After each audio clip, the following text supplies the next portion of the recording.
Boa noite, pessoal. Graça e paz. Tudo bem com vocês? Estão preparados para me ouvir 2h30? Ou eu vi um amém? Pelo menos eu e você, a gente fica aqui. Fiquem tranquilos, tá? A gente vai trazer uma palavra, talvez não seja tão curta, mas eu espero que seja agradável. Uma palavra bem, que eu acredito que seja bem atual do momento que a gente está vivendo, tá bom? Eu gostaria de convidar vocês, aqueles que trouxeram Bíblia, tem aí o aplicativo no celular, abrirem a palavra de Deus no livro de Esther. Esther.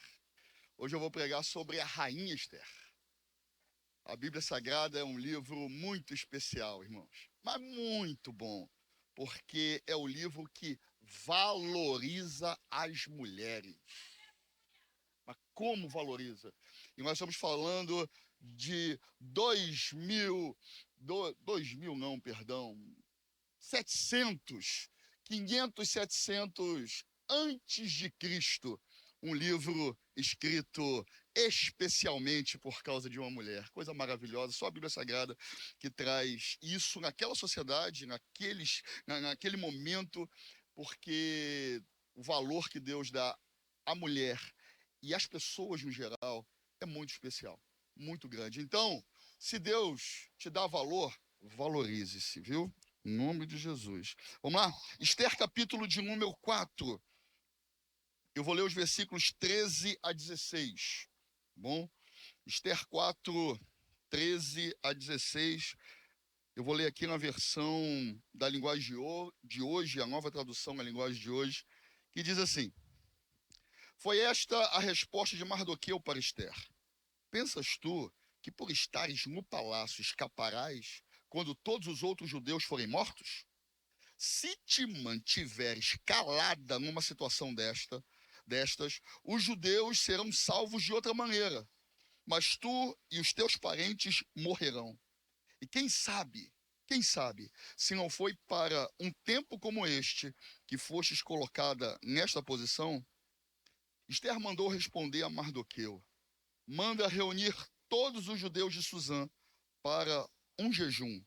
Não comam nem bebam durante 3 dias, nem de noite, nem de dia. Eu e as minhas criadas faremos o mesmo, ainda que seja estritamente proibido. Irei ver o rei, e se tiver de morrer, que morra. Esther era muito braba, né? Eu gostaria aqui de, antes de falar um pouquinho sobre esse tema dentro do livro de Esther, só trazer algumas particularidades desse livro. Talvez você saiba, mas ainda talvez não conecte bem. É um dos poucos livros na Bíblia que não tem o nome de Deus. Eu falei até no vídeo, é o livro de Cântico dos Cânticos e de Esther. Não tem a palavra Deus, um livro inteiro. A história é protagonizada por uma mulher, Esther. Isso acontece em mais 2 livros da Bíblia, que é o livro de Ruth e o livro de Cântico dos Cânticos, apesar do homem não estar ligado a uma mulher, mas a história, o enredo, e na realidade é uma música com 8 cenas, uma das mulheres mais especiais na Bíblia Sagrada, chamada Sulamita. Se você já ouviu falar em alma gêmea, alguém já ouviu falar nisso aqui? Alma gêmea. Eu preciso encontrar minha alma gêmea. Salomão encontrou a dele. Tanto é que alguns dizem que um homem sulamita é o inverso, né? É o feminino de Salomão. Assim como tem Cláudio e Cláudia, Luiz e Luísa, tem Salomão e Sulamita. Então o livro é dedicado a uma mulher. Que lindo na Bíblia Sagrada, né? O livro de Esther possui o maior versículo da Bíblia. Vamos lá. Ratinhos de Bíblia. Qual é o versículo de Esther? O maior da Bíblia. Não estou acreditando. Fala, vaso. Fala com força. 8:4, é isso que eu ouvi? Marcinho, tu errou por pouco, mas muito pouco. É 8:9. O maior versículo da Bíblia Sagrada está no livro de Esther. O coadjuvante da história, o marido de Esther, né, que é um dos personagens coadjuvantes, ele é o rei Assuero, o Assuero, também chamado de Xerxes, tá? Ele foi um dos imperadores do grande império persa que levou o império ao o auge das suas conquistas. Ele chegou a invadir Atenas, tá?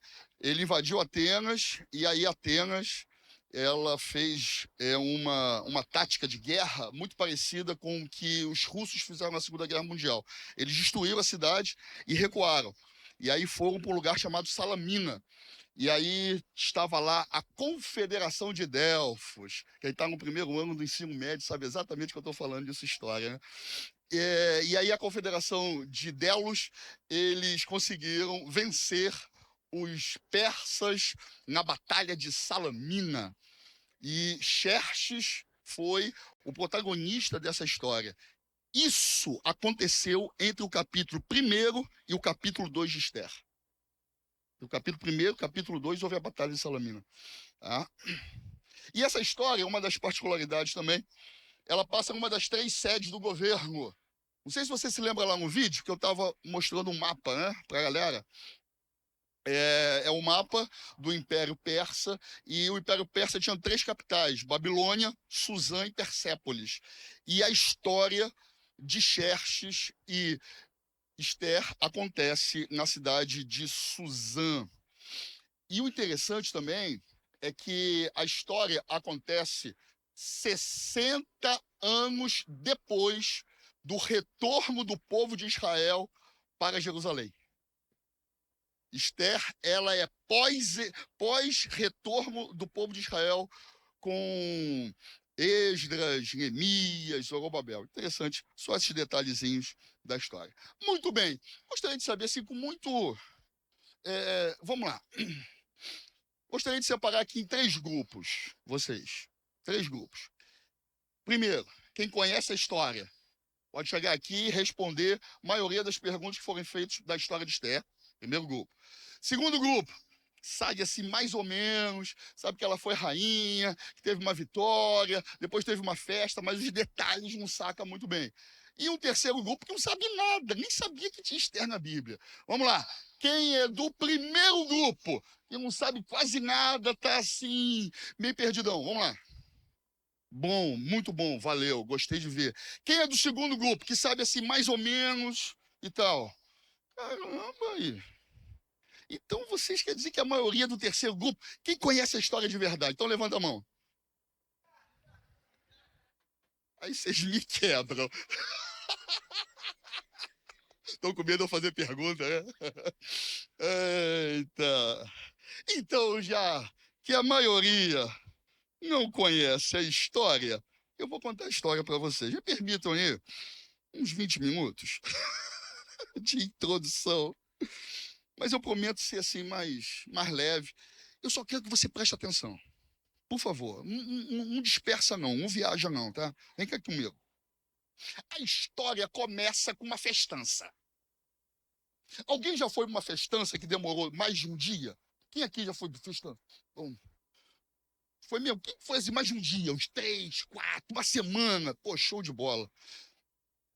Quanto tempo vocês acham que demorou a festa que a Assuero promoveu? Uma semana? 7 dias?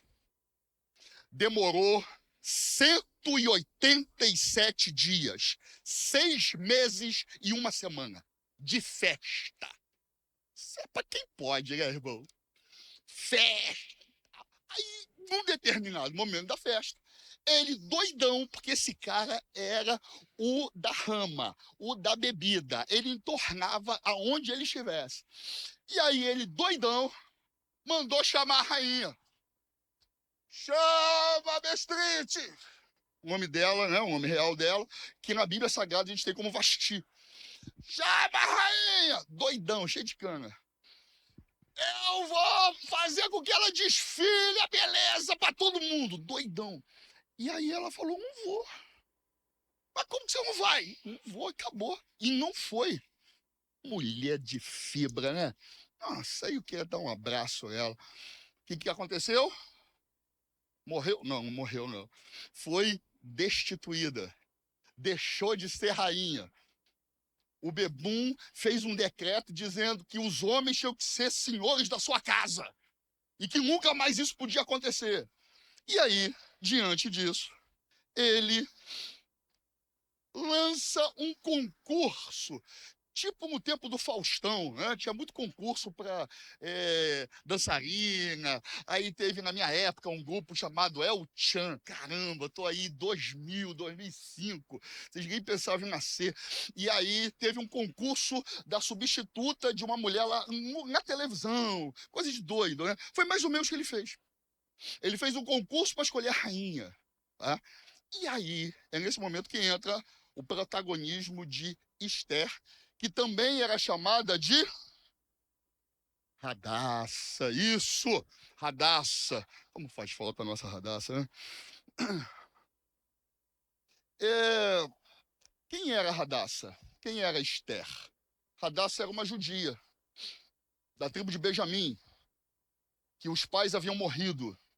E ela era criada pelo seu primo, chamado Mardoqueu. Tem versões que falam Mardoqueu, Mordecai, mas é mais conhecido como Mardoqueu. E ele que criava ela, cuidava dela. Só que ela era muito bonita. Sabe aquela pessoa que chama a atenção pela beleza? Assim era Esther. E aí, os enviados do rei passaram pelas províncias, escolhendo as mulheres que seriam participantes desse concurso. Esther foi uma delas. E ficaram um quarto das mulheres, né, todas as candidatas, se preparando para o concurso. Que coisa linda, né? Já ouviu falar aqui negócio de um dia de princesa? Já fez alguma vez? Alguém aqui já fez um dia de princesa? Festa de 15 anos. Eita, esse pessoal aqui é bom, hein? Pô, é mó barato, né? Sabe quanto tempo demorou o dia de princesa de Esther? Quem sabe? 1 ano. 1 ano só na hidromassagem, olhinho, passando cremezinho no rosto, massagenzinha, massagem na orelha, desse nível, né? 1 ano, que beleza. Terminado 1 ano, lá vai o concurso. Quem foi escolhida? Esther. E o cara se apaixonou pela mulher, um primeiro olhar. Só que toda história tem um vilão, né? Tem um coisa ruim, um traste. E tem um coisa ruim nessa história, chamado...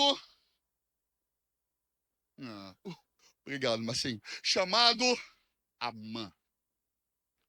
Esse cara é um cara do mal. Você conhece alguém do mal?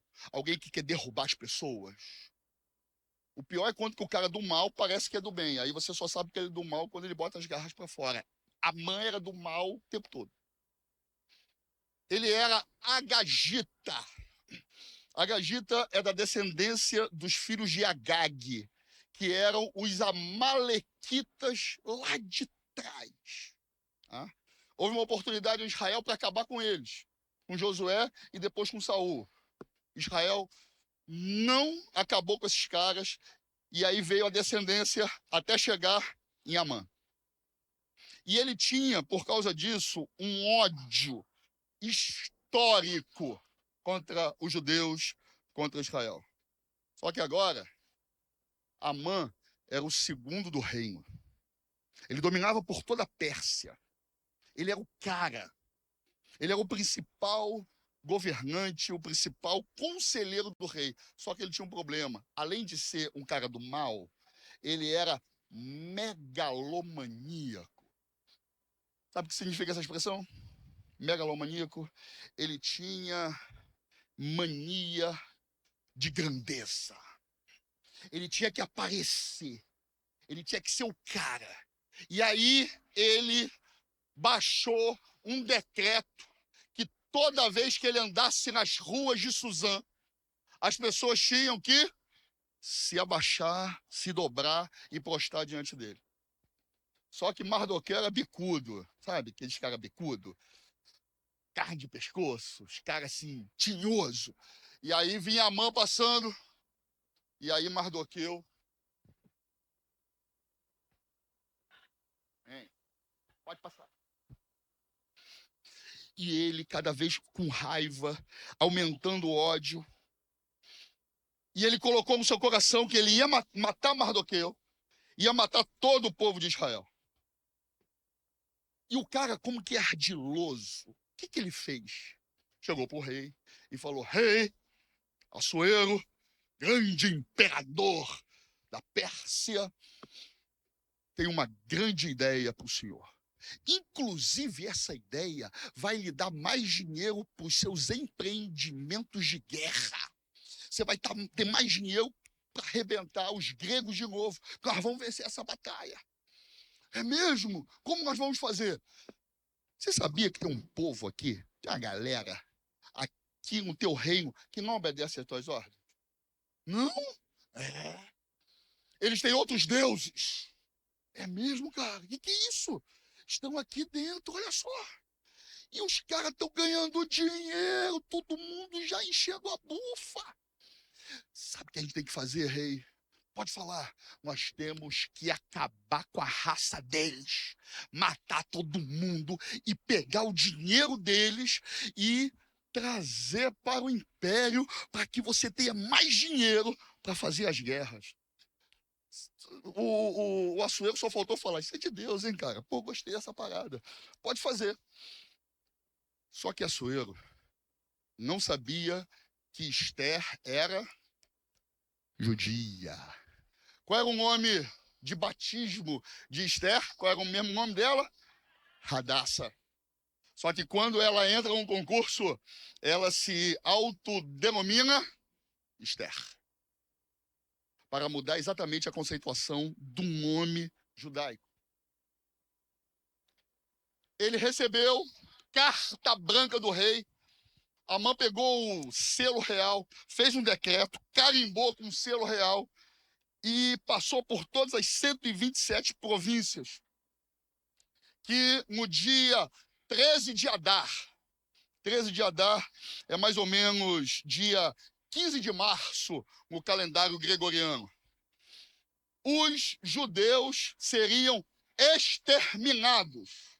Haveria um genocídio muito parecido do que se tentou fazer na Segunda Guerra Mundial com Adolf Hitler.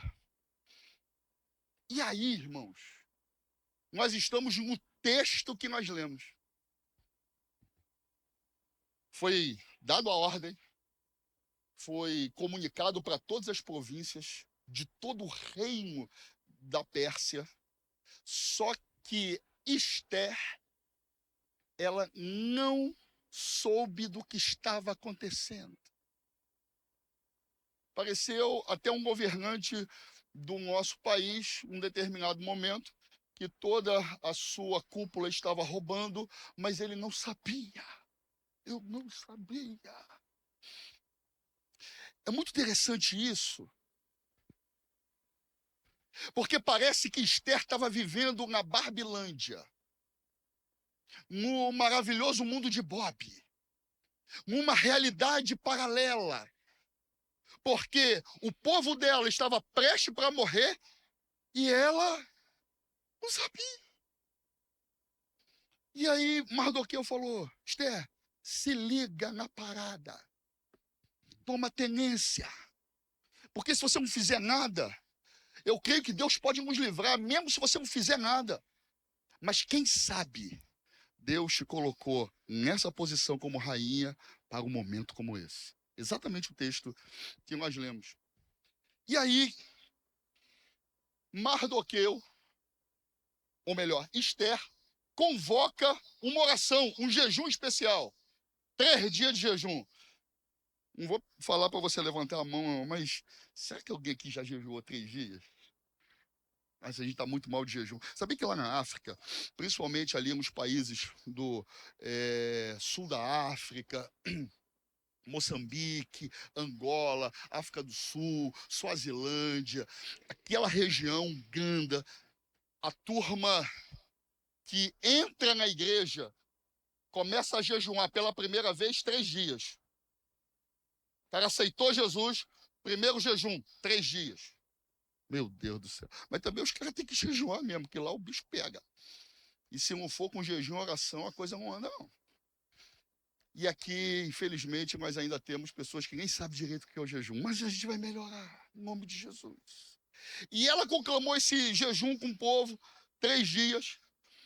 Esther e Mardoqueu arquitetaram um plano, uma forma de mudar a situação, só que tinha um risco muito alto. Qual era o risco? Ela tinha que falar com o rei. E havia 30 dias que o rei não chamava.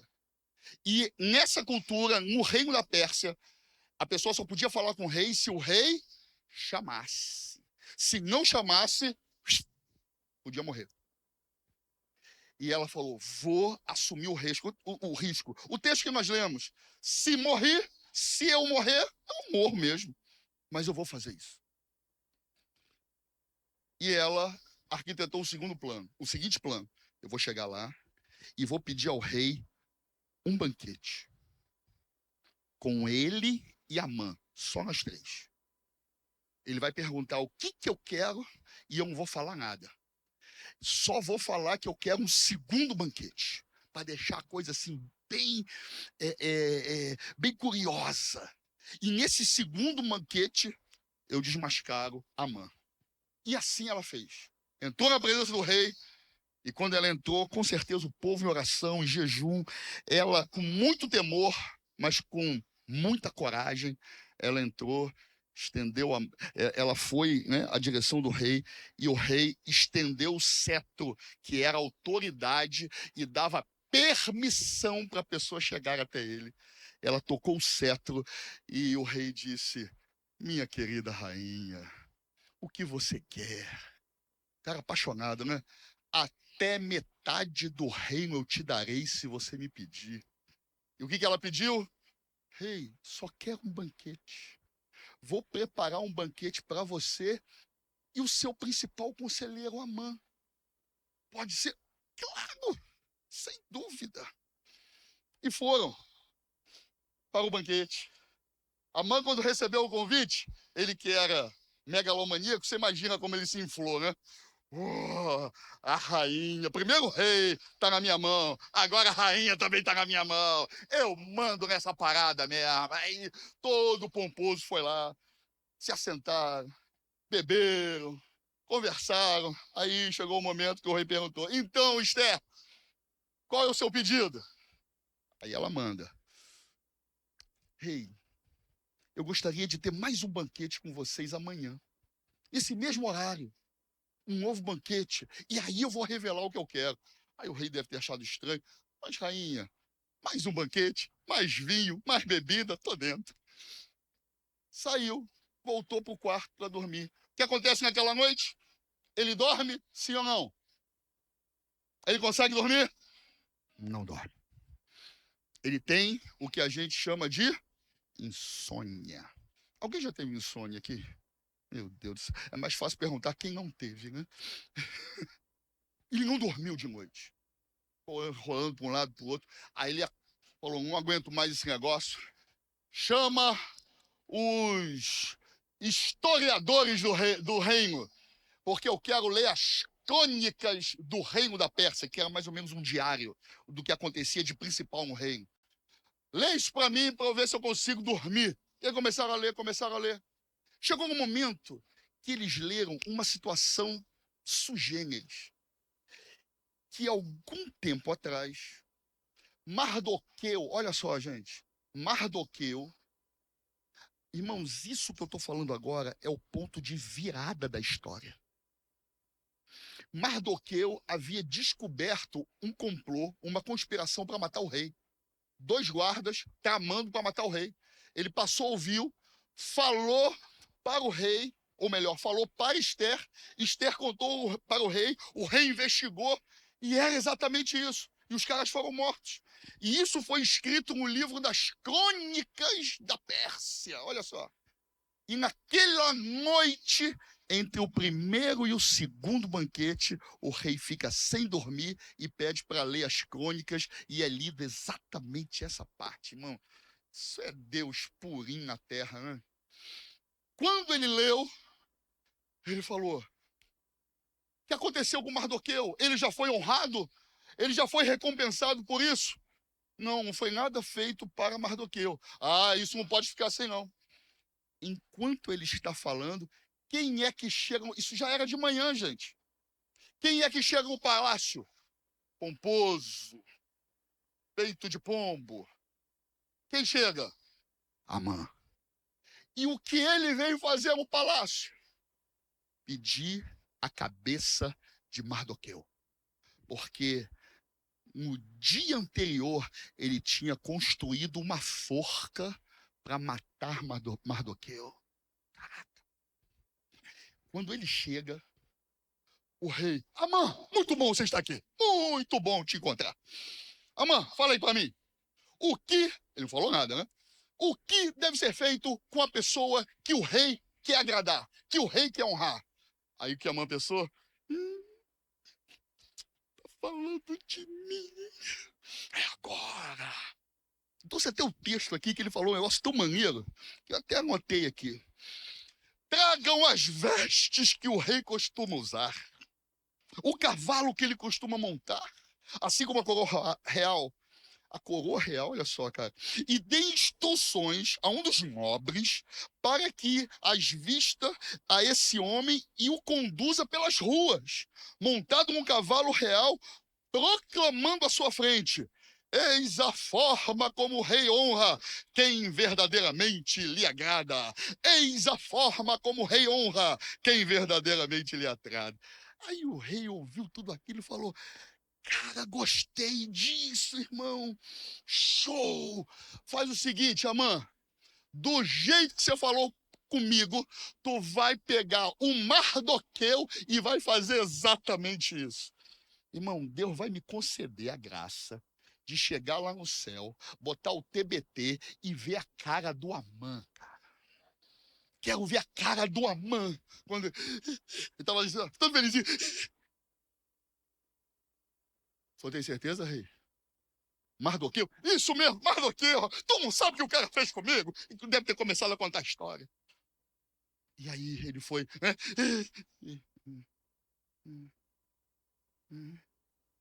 Tá bom. Aí ele foi. Cara, isso é muito legal, gente. Mardoqueu não fez nada. Quero dizer para você, meu irmão, recebe aí de Deus.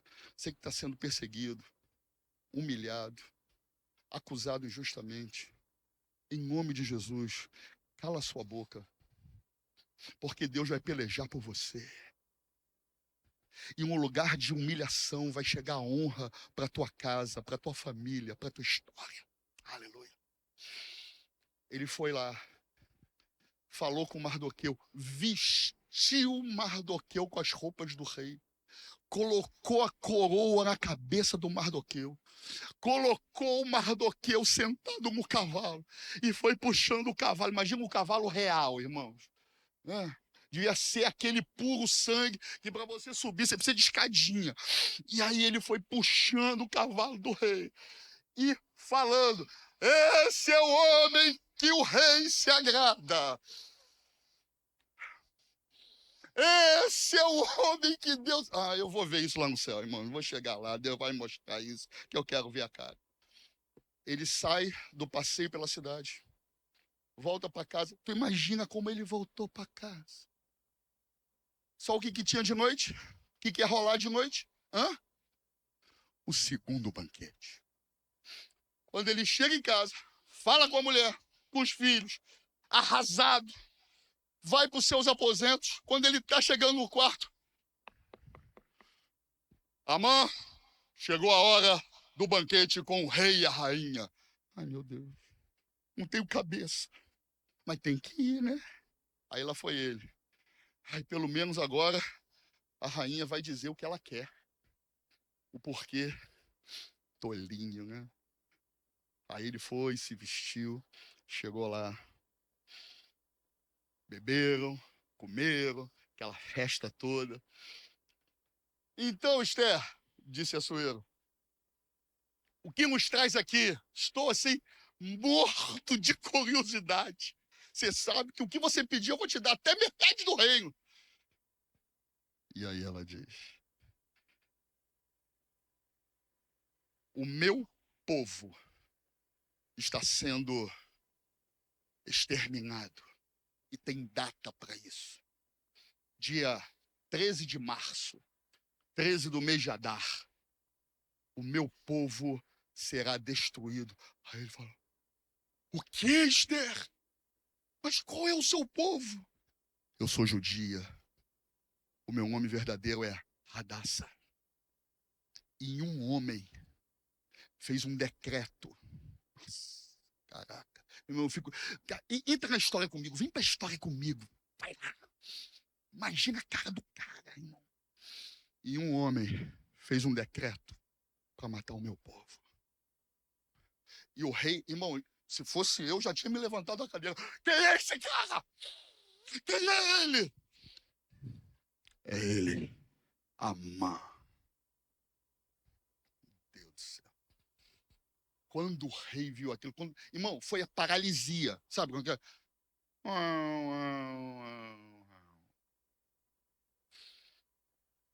Amã regalou um olho. O rei se virou e saiu da sala do banquete. Foi embora. Ele ficou desesperado. E agora? Esther se levantou, foi para o quarto dela. O que Amã fez? Foi atrás de Esther. Irmão, nada pode ser tão ruim que não venha piorar, né? Ele saiu atrás de Esther, foi pro quarto dela, se ajoelhou na cama dela, pegou os vestidos dela. Pelo amor de Deus, gente, faz isso comigo, não. Eu vou morrer. Irmãos, vem comigo aqui rapidinho. Você sabia como que eram tratadas as pessoas que cuidavam das mulheres, das princesas do rei naquela época? Eles eram chamados de eunucos. Tu sabe o que é um eunuco? Aquele que foi castrado. Tamanho cuidado que o rei tinha com as suas mulheres. Olha só, vai vendo. E aí, de repente, ele tá ali. E ela ali meio sem jeito. O que você fez? Faz alguma coisa. Quem entra no quarto nessa hora? O rei, desesperado também. O que eu vou fazer? Eu tenho que saber um pouco mais dessa história. Isso não vai ficar assim. Quando ele entra, ele vê Amã segurando o vestido da rainha, irmão. Ele disse assim. Quando ele olhou aquela situação, além de tudo, você também quer violar a minha rainha perante mim, a minha própria casa. Olha só, o que pareceu é que ele queria violar a rainha. Olha só. E aí, o que vocês acham que aconteceu? Lascou tudo. Ele manda matar Amã. E aonde ele foi morto? Na forca que ele preparou para Mardoqueu. Você pode aplaudir ao Senhor por isso, querido?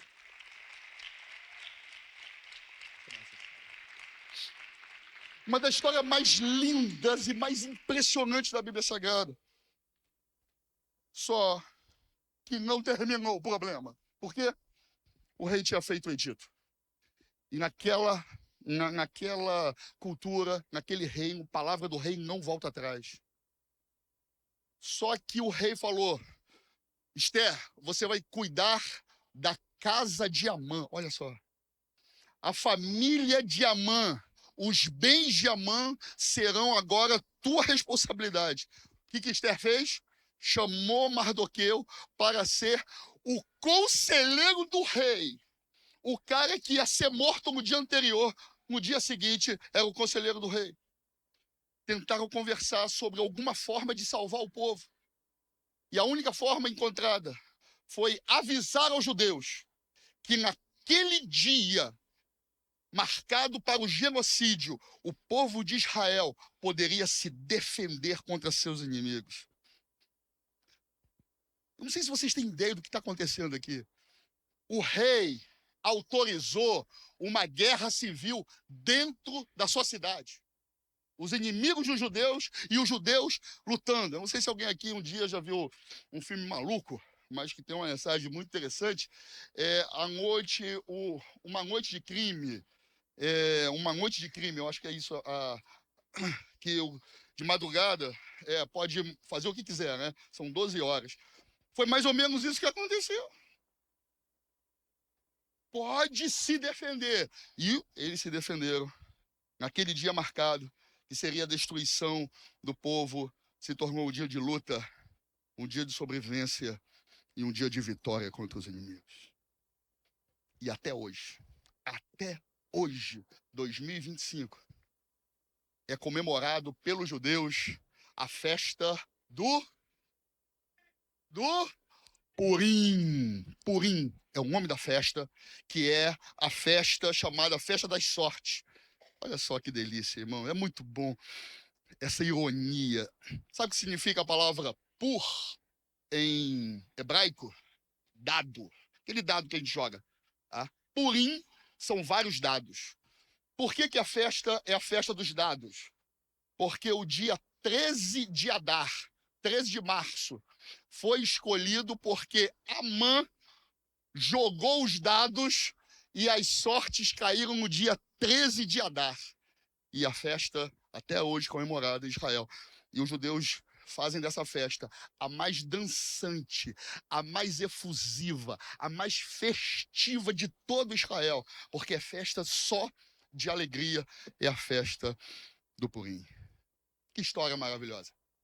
Que história linda. Não sei se você conhecia a história nesse detalhamento, mas espero que você se lembre e louve a Deus, porque nós falamos do livro todo de Esther, dos 10 capítulos de Esther.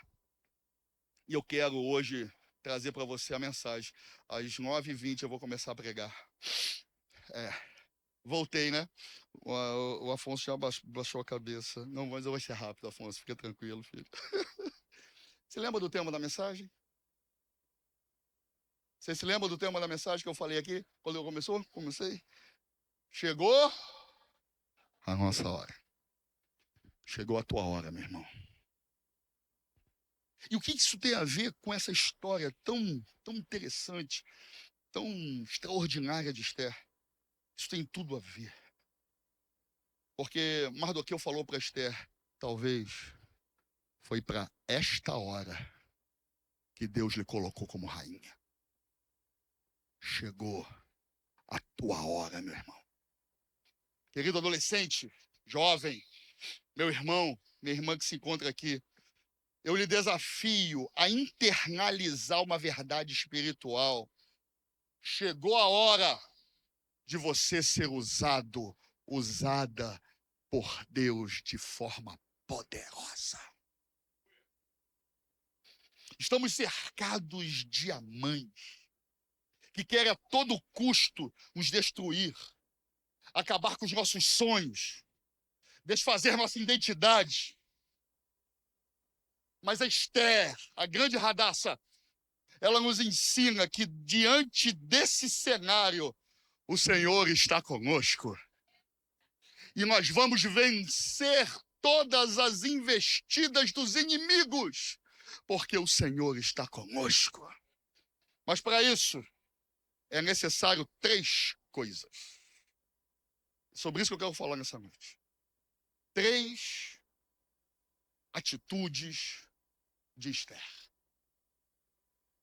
Primeira delas, não viaja na maionese. Não dá de maluco. Beleza? Você pode repetir? Não viaja na maionese? Repete, não dá de maluco. Pode repetir com força, porque foi isso que ela fez.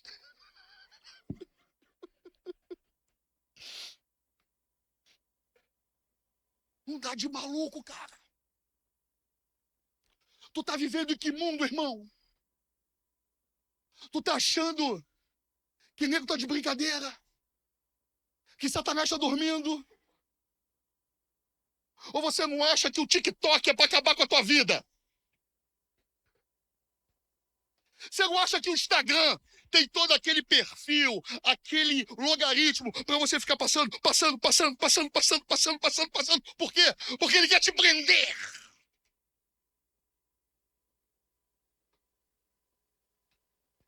Graças a Deus pela lei. Ufa, uma lei boa, né? Acabou celular na escola. Aleluia! Eu, como professor, eu posso dizer de cadeira, melhorou demais a atenção dos alunos. Demais. Você está entendendo o que eu estou falando? E tu tá lá, celular, e vendo, apostando, e tu tá vivendo na Barbilândia, um maravilhoso mundo de Bob. Tu não está entendendo que tudo isso é uma armação de Satanás para roubar a tua fé,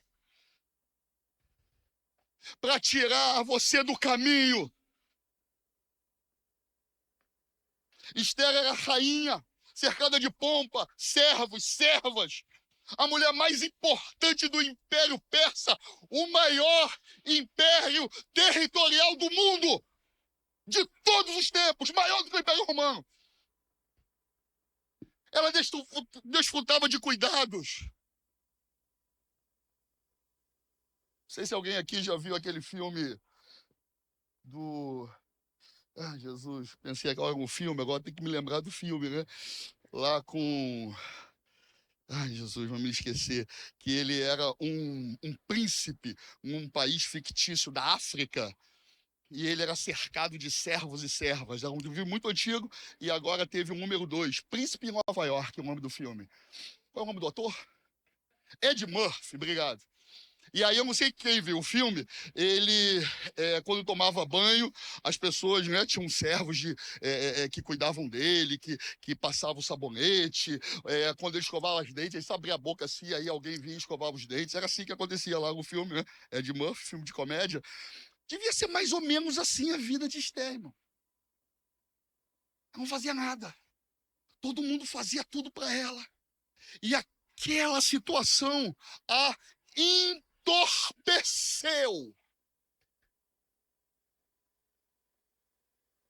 Ela estava numa espécie de matrix, numa realidade paralela, encantada com o mundo das cores de Suzã da Babilônia. Esse deslumbramento acontece quando você é jovem, quando você é adolescente, começa a descobrir as possibilidades da vida. Começa a perceber que você é bonito, que você é bonita, que as pessoas olham para você. Começa quando você começa a trabalhar, começa a ganhar o teu dinheiro. Nossa, quando ganha o primeiro salário, irmão. Ainda mais quando você está numa família que ninguém precisa do teu dinheiro. Teus pais não fazem você pagar uma conta. Atenção, papai. Seu filho está trabalhando, tem que chegar junto em casa, mesmo que você não precise. E tem que entender que ele faz parte da parada. Mas quando começa esse negócio, o cara já... agora eu posso sair para onde eu quero. Agora eu já tenho mais de 18 anos, sou dono do meu nariz. Eita. E aí começam as alegrias das amizades. As diversas experiências que abrem a tua cabeça. Cuidado com esse encantamento, jovem. Cuidado com esse encantamento, adolescente. Porque isso é uma espécie de anestesia da realidade. É muito parecido com a flor de lótus, que ela tinha um efeito narcótico e que causava sono aquelas pessoas que tinham contato com ela. A Bíblia Sagrada fala que os últimos dias serão semelhantes aos dias de Noé, em que os homens comiam, bebiam, casavam-se, davam-se em casamento. Noé entrou na arca e eles não perceberam. Por que não perceberam? Porque estavam em outra realidade. Irmão, o bicho está pegando. Satanás está acabando com as pessoas. E você está achando que você está na festa da Xuxa, irmão. Está ali com a Barbie. Se liga! Não viaja nessa maionese, meu irmão. O diabo quer acabar com a tua vida, com a tua família, com a tua história. Vou contar um testemunho muito triste para vocês. Muito triste. De vez em quando eu conto esse testemunho. Eu fiz história na UF, Universidade Federal Fluminense. Os lugares mais oprimidos que eu já conheci. Prédio de história, parece que a gente entra na Babilônia. Na entrada, quem conhece a UF, na entrada dos prédios de humanas, que ficam ali, né? Filosofia, história, tem uma estátua a uma entidade dentro da UF. Quem conhece o campus do Graguatá sabe o que eu estou falando. Estudava ali. Quando eu entrei, nós identificamos 7 pessoas dentro da nossa turma que eram cristãs, evangélicas e católicas. 2 católicos e 5 evangélicos. Nós fazíamos reuniões, orávamos, nos correspondíamos. Infelizmente, daqueles 7, permaneceram apenas 4. 3 se desviaram. E 2 se desviaram assim, mergulharam de cabeça no pecado. Uma menina, filha de presbítero da Assembleia de Deus. Uma vez eu encontrei essa menina às 2 horas da tarde na faculdade, bêbada, completamente embriagada. Tive que ajudá-la. Tinha acabado de vomitar. Dei água, dei comida para ela. Fiz papel de um pai. Quis levá-la para casa, mas a galera, não, a gente vai e tal. Não, deixa com a gente. Deixa com a gente, tiozão. Dentro da UF a gente faz história os 2 primeiros anos com a galera toda, depois cada um segue o seu caminho dentro da sua especificidade. E eu fui pela área cultural e quase não tive contato com essa menina. E um dia nós fizemos uma matéria juntos. Nós éramos vizinhos, e eu de carro para a faculdade e dava carona para ela. A gente conversava, batia papo, de vez em quando falava de Jesus para ela, sabia como estava, os pais tinham se mudado para Minas Gerais, ela estava sozinha, morando sozinha. A gente conversava e tal. Aí, um dia eu falei, mandei lá o zap, e aí, mesmo horário, mesmo local? Não, hoje eu não vou, tô meio ruim, beleza. No outro dia, eram 2 aulas por semana. Não, hoje não dá não, tô meio, acho que eu vou ficar uma semana assim, beleza. Outra semana eu não falei mais, esperei ela falar. Passou uma semana, passou 2, 3 semanas. Ela volta. Ô Luiz, você vai hoje pra faculdade? Vou sim. Pô, me dá uma carona. Claro. Mesmo horário, mesmo local, beleza. Passei. Quando que ela entra, tava ela uns 10, 12 quilos mais magra. Ela já era magra. Já era, né, um corpo 19 anos, 20 anos talvez. E ela estava uns 10 quilos mais magra. Ela estava muito magra. Aí eu olhei, que houve? O negócio foi feio mesmo, menina. O que aconteceu aí? Ela entrou, riu e tal. Começamos a conversar, algumas amenidades. Continuo em Niterói. Ela falou, Luiz, eu vou falar para você porque eu confio em você completamente. O que foi, Thalita? O que aconteceu? Falei o nome da menina. O que aconteceu? Eu estou com AIDS, Luiz. Quase que eu bati com o carro, irmão. Eu falei, não faz isso assim comigo, não. Eu estou com AIDS. Eu peguei do meu namorado. Eu estou marcada pro resto da minha vida e as lágrimas começam a descer e eu começo a chorar com ela dentro do carro. Eu vou diminuindo a velocidade na ponte de Niterói porque são as notícias mais terríveis que eu vi na minha vida, Afonso. Menina bonita, inteligente pra caramba, descolada. Sabe que é pessoa descolada? Cheia de vida. Você entendeu porque tu não pode viajar na maionese? Você entendeu porque você não pode se encantar com esse mundo? Porque há caminhos que ao homem parecem ser bons, mas o fim deles são caminhos de morte.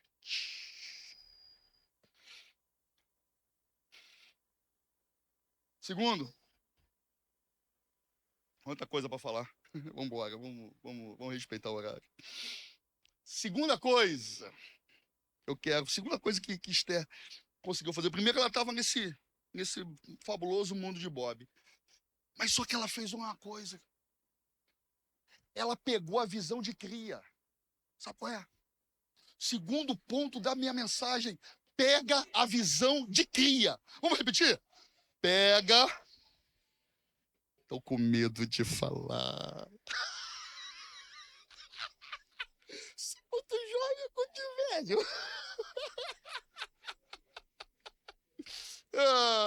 Vou respeitar vocês. Pega a visão de cria, irmão. Oi? Sem dúvida.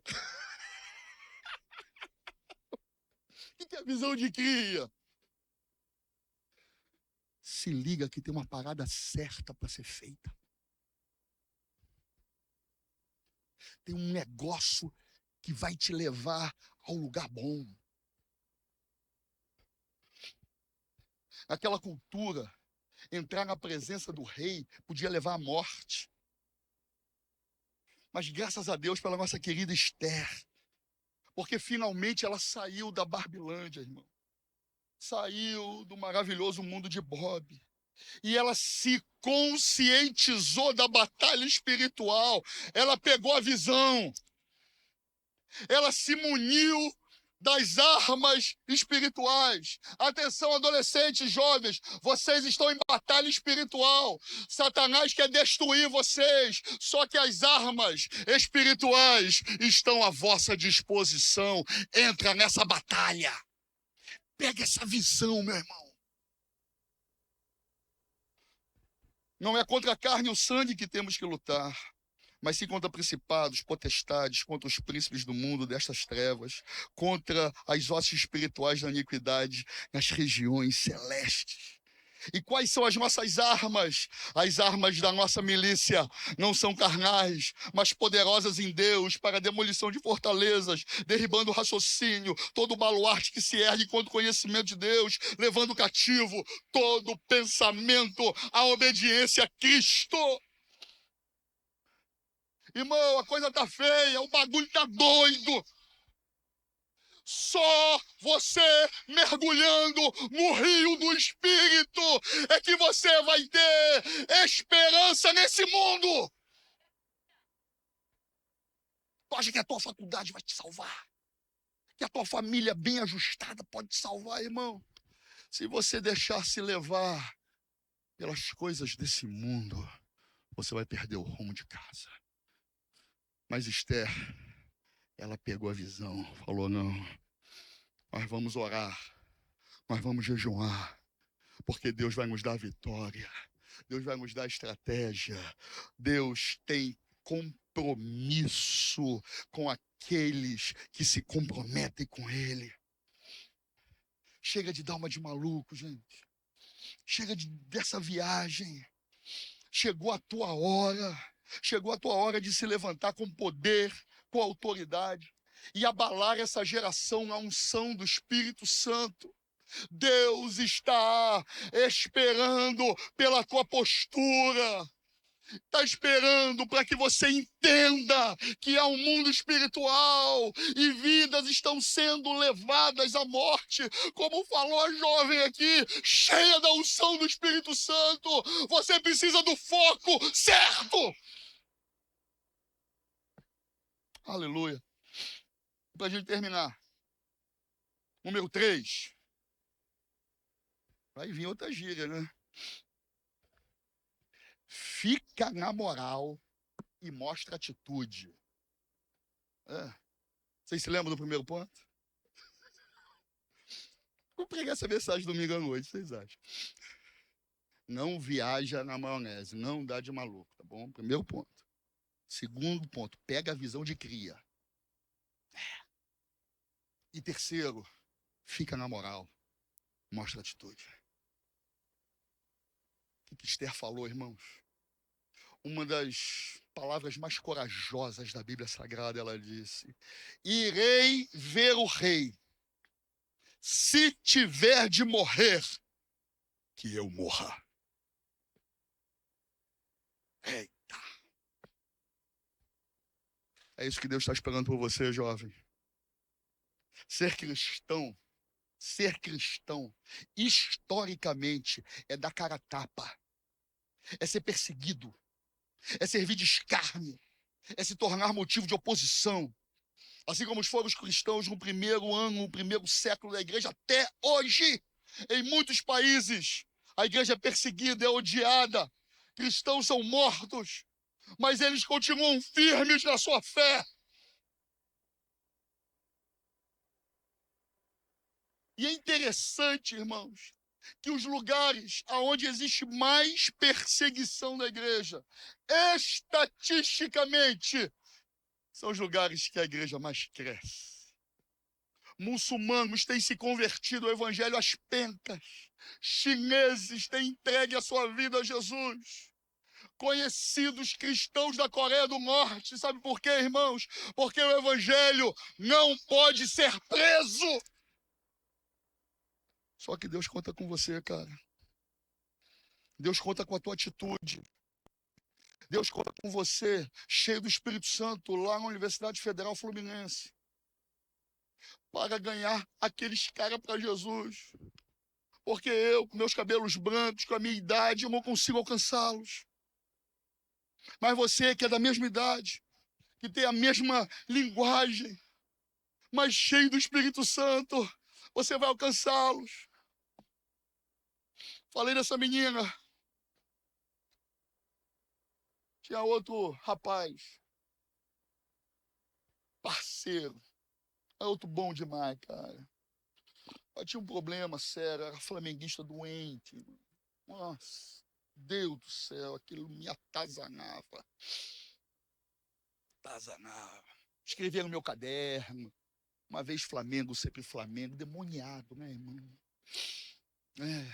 Teve uma galera que a gente fez uma amizade muito legal. E aí um dia a gente entra no Facebook, você estava do lado dele, você estava sempre lá atrás, no fundão da sala. Estava eu, mais 3 meninos. Aí eu falei, pô, galera, não posso zoar você que não tem mais idade disso, né, cara? E um dia a gente entra no Face e os pais dizendo muito obrigado a todos, porque nosso filho não está mais aqui entre nós. Mas a gente recebe as condolências de todos, muito obrigado. Aí eu ligo para ele, o que aconteceu? O cara, ele tomou muito remédio. Ele morreu. O cara estava do meu lado. Afonso, eu fiquei semanas sem dormir. A gente jogava basquete junto, cara. A quadra da UF. A gente corria junto, cara. A gente fez trabalho junto. E o garoto pedindo ajuda, eu do lado, pastor. Eu não percebi isso. Aquele dia em diante eu mudei muita coisa dentro de mim. Você está entendendo o que Deus quer fazer com a tua vida, cara? Deus quer te colocar em lugares assim, para que você possa ser a resposta de Deus para esse povo, meu irmão. Esses caras precisam de você, essas meninas precisam de vocês. Mas não pode estar no famoso mundo de Bob, não pode estar numa realidade virtual. Tem que estar com a visão certa. Você precisa entender a tua responsabilidade nesse tempo. Deus está te chamando para que você viva o evangelho de exposição. Assim como Cristo se expôs, morreu por nós, numa cruz, no alto do monte, ao meio-dia, diante de toda Jerusalém. Esse é o método da salvação, porque se com tua boca confessares e em teu coração creres que Deus ressuscitou dentre os mortos, serás salvo, porque o coração se crê para a justiça, mas com a boca se faz confissão para a salvação. Chega, meu irmão, de ser um agente secreto de Jeová. Ih, tu é crente, cara? Nem percebi. Para com isso na tua vida, meu irmão. Chegou a hora de você mudar o teu testemunho no colégio. o teu testemunho na faculdade, o teu testemunho no trabalho. As pessoas vão olhar para você e vão falar: ih, o cara mudou, hein? O que houve? Houve que chegou a minha hora. O que aconteceu que esse é o meu tempo. E eu concluo dizendo, um tom bem carioca: e aí, meu irmão, qual vai ser a tua? Você encara ou chuta o balde? Enfrenta a fera ou pula do barco? Tu tá dentro ou vai roer a corda? De que lado realmente você está?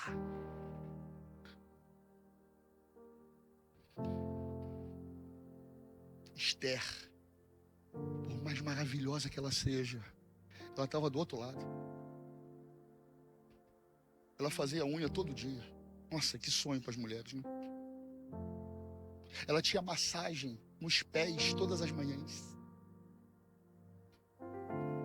Ela tomava banho com ervas todas as noites. Só que o povo dela estava morrendo. Tinha data e hora para morrer. E ela não sabia.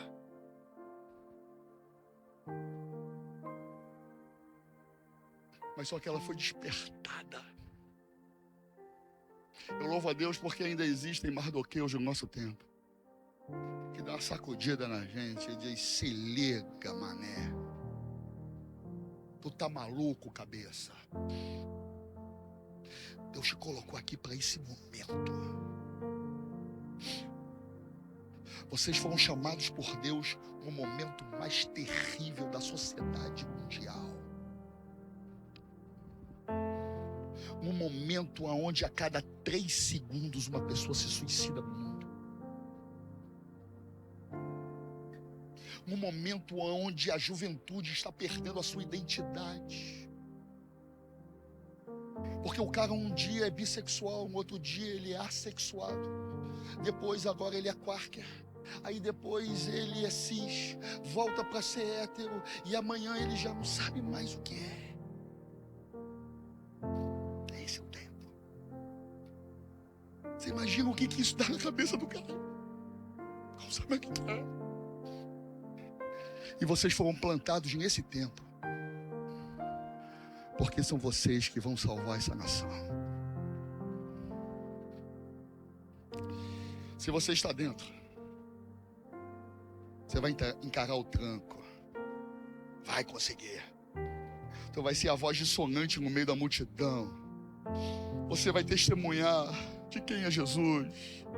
Você vai dizer para todos que você é nova criatura, que você crê na Bíblia, que você aceita as verdades de Deus e que está disposto a ir até as últimas consequências por aquilo que você acredita. Martin Luther King Jr. disse certa vez: se você não tem uma razão para morrer, você não tem razão para viver.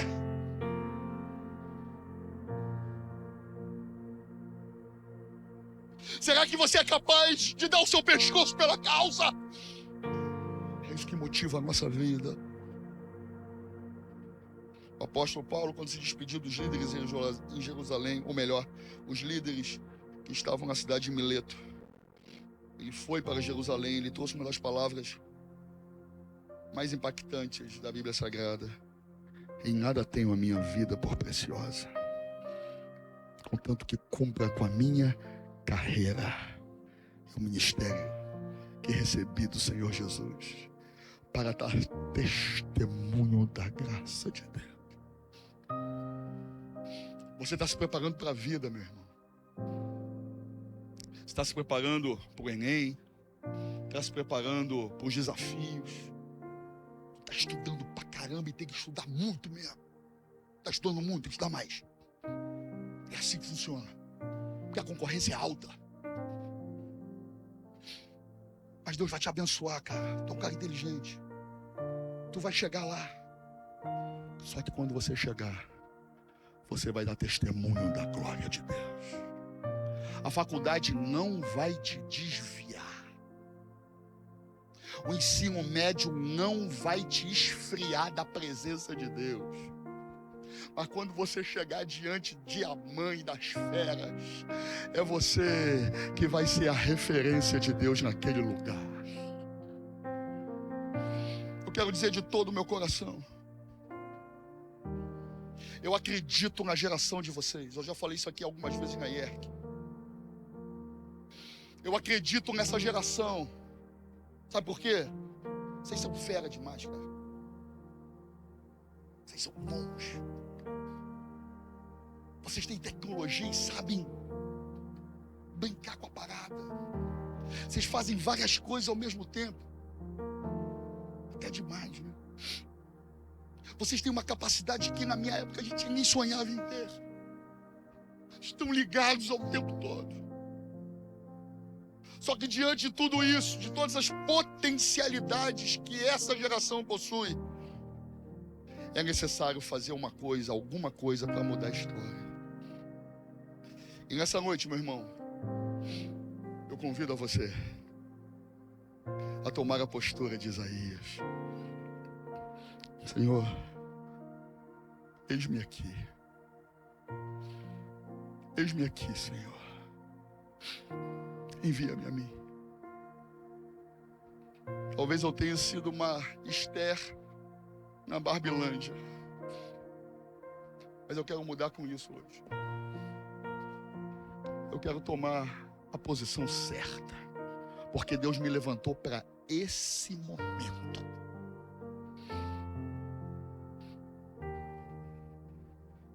Talvez falte uma causa para você abraçar na sua vida. E nessa noite, tem uma causa aqui facinho para você. É a causa do Evangelho de Cristo. Abraça essa causa, meu irmão. No alto dos meus 19 anos de idade, eu recebi uma chamada de Deus. E eu não fiz de rogado, não tapei os ouvidos, mas eu abracei a causa. A causa de fazer o nome do Senhor conhecido em todas as nações. E a partir de então, a minha vida começou a fazer sentido. Vou falar para você forte. O que vai trazer sentido para você não é a universidade, não é o trabalho, não é a grana. O que vai trazer sentido é cumprir com a tua vocação. Fazer aquilo que Deus chamou você a fazer, filho. Portanto, eu cito o texto de Filipenses 3:14. Prossigo para o alvo, pelo prêmio da soberana vocação que há em Cristo Jesus. Não vou me enrolar com as coisas desse mundo. Não vou me embaraçar com os problemas desta terra. Eu vou seguir para o alvo. Porque Deus conta com você, cara. Tu é fraco, tamo junto na fraqueza, tá? Você assim tá começando, fica tranquilo. Eu já comecei também. E Deus sempre foi comigo e vai ser contigo. Mas tem que tomar postura, tomar atitude, tem que pegar a visão, tem que deixar de viajar na maionese. E tem que ter firmeza. Vamos ficar de pé? Ministério de louvor?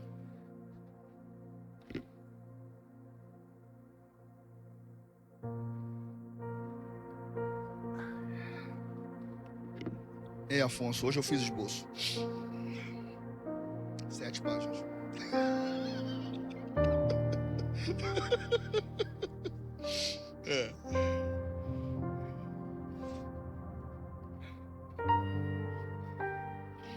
Eu gostaria de saber aqui, irmãos, onde estão os corajosos como Esther?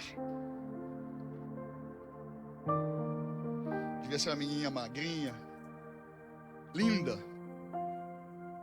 mais franzinha, judia, cativa, escrava, mas chegou a ser rainha da maior nação da época. E como rainha, mudou a história de seu povo.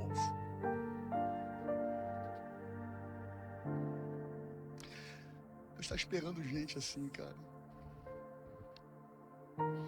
Tô vendo uma série de documentários sobre a igreja, tá lá na Globoplay. Lá não tava levando muita fé. Até que peguei o livro do cara, Crentes. Muito legal, vale a pena ler. É de um antropólogo. E eu comecei a assistir. Cara, aquilo me encheu de fé. Porque tem gente nesse país fazendo a diferença, irmão. Tem lugares que a criminalidade está baixando, porque a igreja está entrando com força. Mas não são igrejas grandes, ricas. É igreja com 100 pessoas, com 80 pessoas, com 150 pessoas, no meio da favela, do gueto. Mas os caras estão fazendo a diferença porque eles entenderam que esse é o tempo. Olha só, meu irmão, tu tem condição, tu come 3 vezes por dia, às vezes tem gente aqui que come 12, assaltantes de geladeira, porque tu tem geladeira, cara. Tu sabia que tem gente que não tem geladeira nesse país? Só entrar lá e ver o chamativo. Tu tem comida, cara, na tua mesa. Tu acorda, tem tudo. Irmão, aproveita isso, meu irmão. Deus está te concedendo todas essas oportunidades, sabe por quê? Porque chegou a tua hora.